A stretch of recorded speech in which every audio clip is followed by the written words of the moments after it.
Hello YouTube, my name's Dan and I'm here from the Bullion Stacker Club and I'm here to talk to you about silver stacking.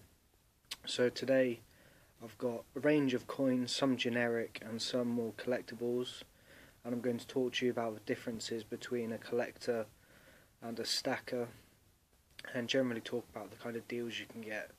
Before I start, I just want to talk about the Bullion Stacker Club quickly.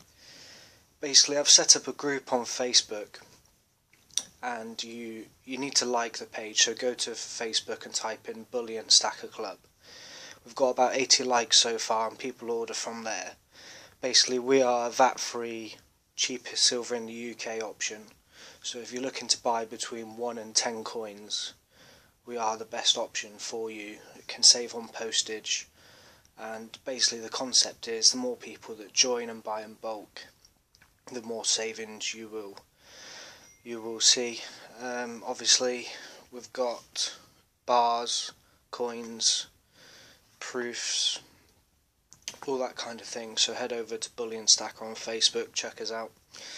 Alright, so today I'm going to talk to you about the difference between what we see here with small 1 ounce bars, Britannia privies,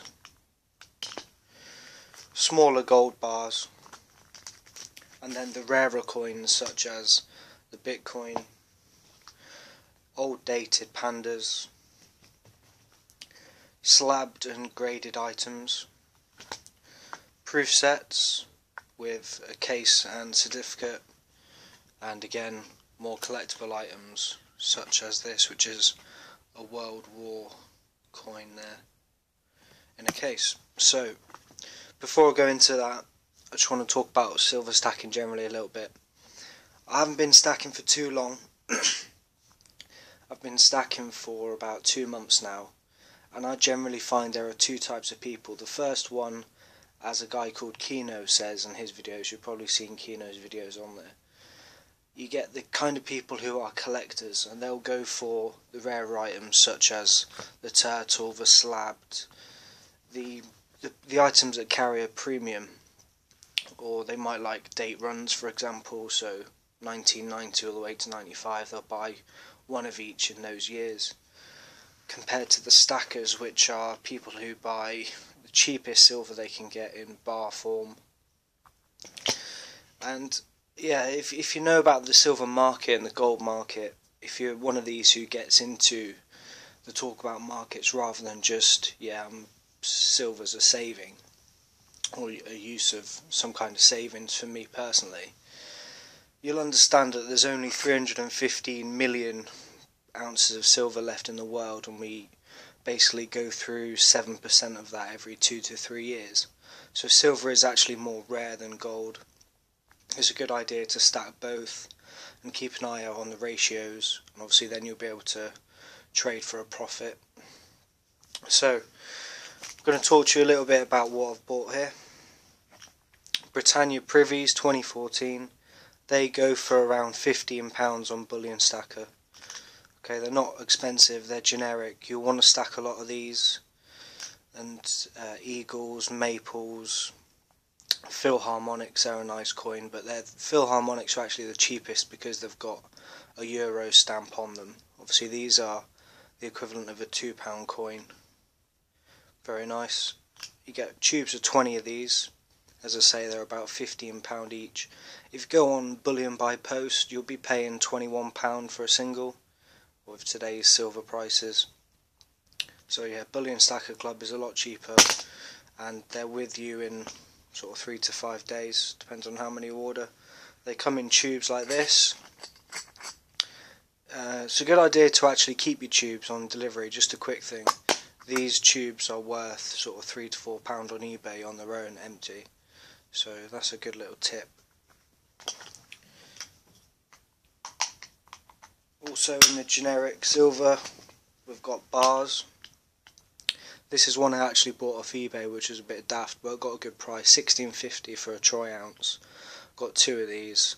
Obviously generally the more quantity you buy, the cheaper they are. So that's what a general stacker will go for, the generic coins, the generic bars, even though this one's 79th Element rather than, I don't know, Silver Town or something. I guess they're a bit more uncommon from London. Also, we've got gold. This is a bit of gold that I've bought. There's 2 5-gram bars in there. Again, the guy Kino said he's not interested in 5-gram. He's not interested in 5-gram bars because he's used to dealing with solid coins. But at the same time, I think if you've got £250, £300 and you haven't got any gold, it's the cheapest way to buy gold. Umicore brand, they're quite cheap. I haven't stacked that much gold. This is probably the only real bits of gold I've got. But at the same time, you're going to want to have some gold. Alright, if you're getting into stacking and you've just bought 500 quid's worth of silver, but then that rainy day comes and you need money, you're going to have to sell it bit by bit. It can take quite a long time. Whereas I could just walk into a pawn shop today and get 150 a piece, or maybe not 150, that's £30 a gram, maybe £28 a gram for one of these 5-gram bars. So obviously that brings you a bit more capital straight away, so you can pay your bills and whatnot. Okay, on to the more interesting stuff we've got. So if you're a stacker, that's the kind of thing you're going to be wanting to buy, the coins and the generic bars. If you're more of a collector, the kind of guy who'll look for older coins, who'll look for rare, uncommon coins, I've got a range of them here to talk to you about. They're not the most rare and they're not the most beautiful, but at the same time I haven't been doing this for long, so I consider them to be not generic, shall we say. We'll start off with this one. A silver American Eagle, graded 1991. It's actually graded by Littleton, which is obviously a grading company. Now, this doesn't demand too much of a premium. There are ones on there which will come in a plastic, kind of like an iPhone case, and it'll have the coin in the middle and have all the description. They can cost a lot to grade themselves, which is why they're sort of £100 or £200 over spot. It tells you the minting grade on there, the weight, obviously a little description about the coin. This one I picked up for £22. So for a 1991 Eagle in a slab or case, I think that's quite a good deal.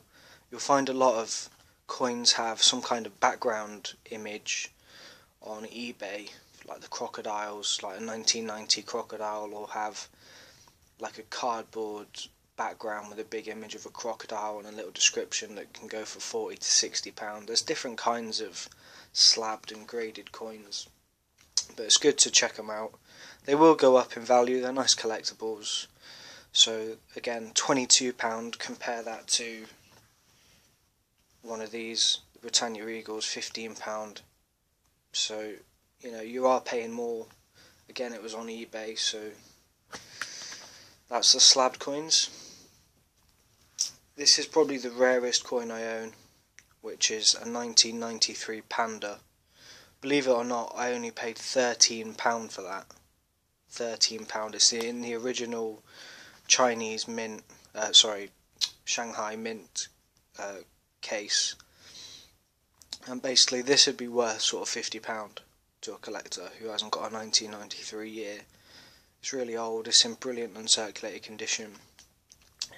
If you're buying Pandas new 2015s, you'd be paying £16. Luckily I got this for £13 because no one else was bidding on it. It is real, I have tested it.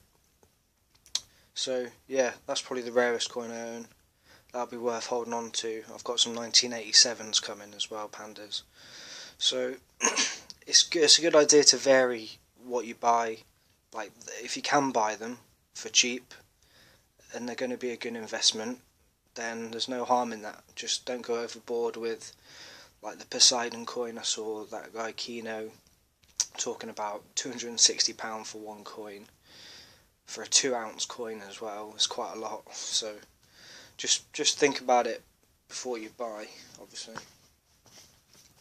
This one here is a 1981 Prince Diana and Charles coin. The best thing about these, the best thing about these is the difference in how they come. It's obviously in a nice Royal Mint case. I'm not sure if you can quite see that there. There you go. Royal Mint case, and it comes with a certificate, which is important to collectors.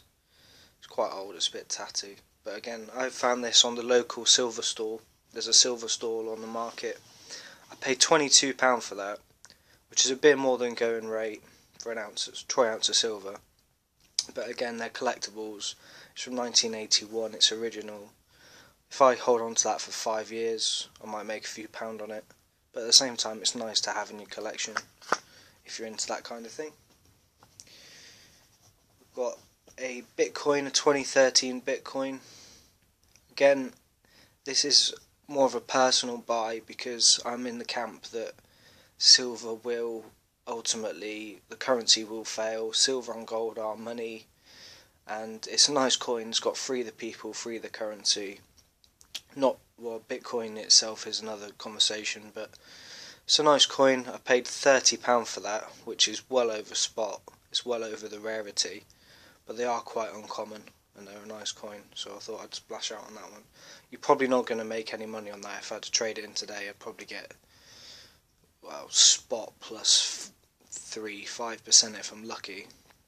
But yeah, some individual might pay for that if you put it on eBay for what you paid for it, or if you keep it 5 years and you get a run of coins, run of years, then it'll be worth more. The most recent one I've bought is a turtle, 2015 New Zealand turtle. Quite a nice coin actually. It's rare to get New Zealand mints on any kind of website really. I don't know many that have New Zealand coins. But I paid $22 including shipping for that, which is about right, to be honest. They're quite rare. There's not that many mintage going for them, and not a lot of many people have them in their collection. So yeah, there you go. So that's the difference between stackers and collectors. Again, I'm just getting into this. This is my first video, so join the group, join Bullion Stacker group. We'll get you some nice cheap coins ordered from there. And yeah, if you've got any questions or any topics you'd like to hear me talk about, hopefully I've not gone on too much in this video and I've been quite accurate in what I'm saying. There will be other videos from me about the silver market in general, and also obviously the continual coins that I buy, and I'll show you what I collect and what I stack. So yeah, also just want to say a quick shout out to the UK stackers on YouTube, because there's not that many of them compared to the American. You type in silver stacking on YouTube and it's ridiculous how how many American videos come up. So yeah, if you're a UK stacker and you're watching this, get yourself online, let's get some conversations going, let's build a little network and trade, you know. Let's cut out the VAT as well. VAT's a huge thing. Just do private sales. So yeah, I'll just leave you with a picture of my Umicore gold bar. There you go. Gold and silver stacking, people. Alright. Thanks. This is Dan from the Bullion Stacker Club. Thank you very much for listening. Please like and share. Cheers.